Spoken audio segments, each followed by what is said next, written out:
नमस्कार साथियों, unique politics पे आप सभी का स्वागत है। साथियों, लगातार आकाश आनंद जी की मांग बढ़ रही है और पब्लिक चाहती है, जनता चाहती है कि वो बीएसपी में दोबारा आए। मैंने पहले भी कहा था कि बहुत जल्द उनकी वापसी होने वाली है और अब एक नाम और आने लगा है। आपने सुना होगा, जयप्रकाश, जो बीएसपी के राष्ट्रीय उपाध्यक्ष भी रहे, कोऑर्डिनेटर भी रहे, लेकिन कुछ उन्होंने ऐसी टिप्पणियां की थी जिसमें कांग्रेस के राहुल गांधी, जिनके लिए ये बोला गया कि वो विदेशी खून है, या आदित्यनाथ योगी जी पर भी उन्होंने टिप्पणियां की। कुछ ऐसी ऐसी टिप्पणियां की जो पार्टी का जो नारा है सर्वजन हिताय सर्वजन सुखाय, उसके खिलाफ थी। उसको देखते हुए बहन कुमारी मायावती जी ने उनको पार्टी से निष्कासित कर दिया था।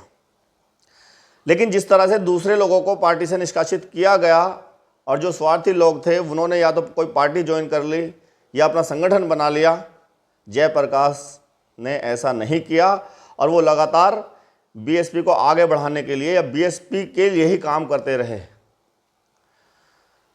तो ऐसे लोग जो हैं, जो बहुजन मूवमेंट को आगे बढ़ाना चाहते हैं और कोई पार्टी ना बना करके, संगठन ना बना करके, जिससे बीएसपी का नुकसान ना हो, तो ऐसे लोग सच्चे सिपाही बीएसपी के हो सकते हैं। और अब मांग उनकी भी उठने लगी है कि जयप्रकाश जी को भी साथ में लाना चाहिए। और चंद्रशेखर आज़ाद नहीं, उन्होंने तो बीएसपी को तोड़ दिया है, उन्होंने तो बांटने का काम किया है बीएसपी को। तो चंद्रशेखर आज़ाद की ज़रूरत नहीं है। आकाश आनंद और जयप्रकाश, ये दोनों अगर एक मंच पर एक साथ आ जाते हैं तो देश की राजनीति में भूचाल आ सकता है। और ऐसा फैसला मायावती जी कभी भी ले सकती हैं। जयप्रकाश को और आकाश आनंद को बड़ी जिम्मेदारी दे सकती हैं और दोनों मिलकर, दोनों युवा हैं, वो फिर देश की राजनीति में भूचाल ले आएंगे। और युवा उनसे जिस तरह से जुड़ेगा और जो बीएसपी की मूवमेंट है, विचारधारा है, उसको लेकर वो आगे बढ़ेंगे तो बीएसपी मजबूत होगी। आज जब 0 सीट आई लोकसभा में, तो कार्यकर्ता या बीएसपी का वोटर वो इतने गुस्से में है, जिन्होंने वोट दिया है, जिन्होंने इंडिया गठबंधन को दे दिया, परेशान तो वो भी है, गुस्से में वो भी है कि हमने बीजेपी को हटाने के लिए इंडिया गठबंधन को वोट दे दिया, लेकिन बीएसपी 0 पे चली गई।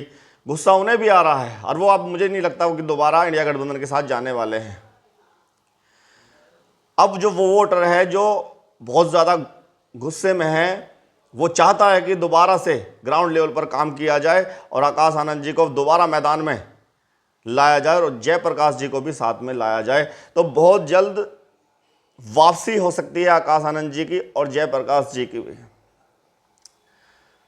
देखिए, मैंने पहले भी कहा कि जितने भी बहन जी ने किसी ना किसी बात पर किसी को निष्कासित किया, उनका कहीं ना कहीं अपना स्वार्थ रहा और उन्होंने बीएसपी को, जब वो विचारधारा मानते हैं, तो बीएसपी की उस विचारधारा को आगे ना बढ़ा करके उस विचारधारा के खिलाफ काम करना शुरू कर दिया और उन्होंने अपना कोई ना कोई संगठन बनाया या किसी ना किसी पार्टी को ज्वाइन कर लिया। अगर बीएसपी का कोई भी नेता, कोई भी कार्यकर्ता जो बीएसपी से निष्कासित हुआ है और वो किसी पार्टी में चला जाता है या अपनी पार्टी बना लेता है, तो क्या आपको लगता है कि वो बीएसपी की विचारधारा या बहुजन समाज के जितने भी महापुरुष हुए हैं, उनकी विचारधारा को आगे बढ़ाने वाले लोग हैं? नहीं, उनका कहीं ना कहीं स्वार्थ रहा। लेकिन मैं जयप्रकाश जी के लिए कह सकता हूं कि अगर उन्होंने कोई पार्टी नहीं बनाई, कोई संगठन नहीं बनाया और आज भी बीएसपी के लिए काम करना चाहते हैं और बीएसपी को आगे बढ़ाते हैं, तो ऐसे लोग बहुजन मूवमेंट के लिए, बहुजन विचार के लिए, विचारधारा को आगे बढ़ाने के लिए बहुत ही सटीक बैठ रहे हैं। और जयप्रकाश जो हैं, उन्होंने शादी तक नहीं की, वो समर्पित हैं बहुजन मूवमेंट को आगे बढ़ाने के लिए। तो ऐसे लोग की ज़रूरत है बीएसपी के अंदर और मायावती जी को चाहिए कि जयप्रकाश जी को भी लाएं और उनको कोई बड़ा पद दिया जाए और वो पूरे देश में चुनाव प्रचार करें, तो बीएसपी बड़ी मजबूत होगी। किसी की ज़रूरत नहीं है, जो चंद्रशेखर आज़ाद की बात कर रहे हैं उनकी कोई ज़रूरत नहीं है। अगर वो सच में बहुजन हितैषी होते तो कभी भी अपनी पार्टी नहीं बनाते। आज कहीं ना कहीं अगर बीएसपी कमज़ोर हुई है तो उसका सीधा सीधा कारण है आज़ाद समाज पार्टी का बनना। जब तक वो संगठन था, भीम आर्मी संगठन था, तब तक कोई बात नहीं थी, अच्छा चल रहा था वो भीम आर्मी का संगठन, बीएसपी को ही सपोर्ट कर रहा था और आज भी कर रहा है। ऐसा नहीं है कि वो एएसपी को सपोर्ट कर रहे हैं, लेकिन एएसपी बनने के बाद बीएसपी कमज़ोर हुई। इसमें कहने वाली बात नहीं है। आपने देखा कि नगीना से अगर चुनाव लड़ा गया है, चंद्रशेखर आज़ाद चुनाव लड़े, राष्ट्रीय अध्यक्ष जीतते तो वो ही, लेकिन बीएसपी का जो वहाँ पर कैंडिडेट था उनको 13,000 लगभग वोट मिले। तो वोट तो सारी बीएसपी की गई हैं और जो 13,000 बच गई हैं वो बटी हैं। इसका मतलब डुमरियागंज जहाँ पर एएसपी ने अपना कैंडिडेट उतारा, वहाँ पे एएसपी वाले को भी वोट मिली 81,000 और बीएसपी वाले को भी मिली, तो डिवाइड हुआ। तो वोटों का डिवाइड होना, वोटों का बंटना, इसका मतलब बीएसपी को कहीं ना कहीं नुकसान देगा। अभी अगर बहुजन समाज के लोगों ने चंद्रशेखर आज़ाद को नहीं रोका या उनको एक साइड नहीं किया और बीएसपी के साथ एक ताकत लगाकर एकता करके नहीं आए, तो बीएसपी और न ही एएसपी कभी सरकार बना पाएंगे। लेकिन बीएसपी में और एएसपी में बहुत ज़मीन आसमान का फ़र्क है।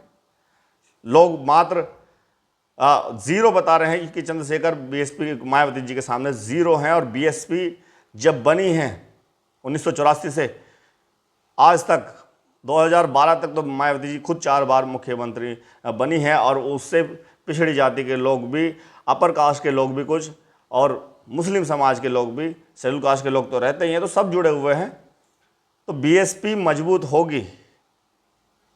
जयप्रकाश और आकाश आनंद मैदान में आ सकते हैं, जल्दी आ सकते हैं। ऐसा हमें खबर भी मिल रही है कि बहुत जल्दी दोनों मैदान में आ सकते हैं। मायावती जी कभी भी उनको बुला सकती है। और आपने देखा दूसरे जो पार्टी से निकाल दिए गए थे या पार्टी में नहीं थे, घर बैठे हुए थे, देखो जो मूवमेंट वाले लोग होते हैं वो कभी दूसरी पार्टी ज्वाइन नहीं करते, वो घर बैठ जाते हैं और बीएसपी के लिए प्रचार प्रसार या बीएसपी को ही वोट देने की बात करते हैं। तो वो लोग जो घर बैठे हुए थे, अब घर बैठे हुए जितने भी लोग थे, मायावती जी ने उनको भी बुलाना शुरू कर दिया है और पद देना शुरू कर दिया है। बहुत जल्द आपके पास लिस्ट आने वाली है कि किस किस को कहां से पद दिया जा रहा है, और वो काम करेंगे। अब वो लोग काम करेंगे जो सच में बहुजन हितैषी थे, ईमानदार थे, कर्मठ थे, जो बीएसपी के लिए जमीन से जुड़े हुए लोग थे और बड़े ही ईमानदारी से काम करते थे। अब बीएसपी या मायावती जी उनको मैदान में लाने वाली है, उनको पद दिया जा रहा है। तो एंट्री हो सकती है बहुत जल्दी आकाश आनंद की और जयप्रकाश जी की, दोनों साथ में आ सकते हैं, और मैदान में जब उतरेंगे तो भूचाल तो आएगा ही राजनीति में और बीएसपी मजबूत होगी। एक बात और मैं कह दूं कि 0 सीट अगर लोकसभा में आई है तो मुझे ऐसा लगता है कि जिस तरह से आज बहुजन समाज नाराज़ है, और वो भी जिसने वोट इंडिया गठबंधन को दिया है वो भी कहीं ना कहीं परेशान है, तो आने वाले समय में चाहे कोई भी कैंडिडेट हो, किसी भी समाज से कोई कैंडिडेट हो, सारे के सारे बीएसपी को ही वोट करने वाले हैं। मुझे तो ऐसा कुछ नज़र, अब ज़मीनी हकीकत ये कह रही है कि ऐसा होने वाला है। बहुत बहुत धन्यवाद, नमस्कार।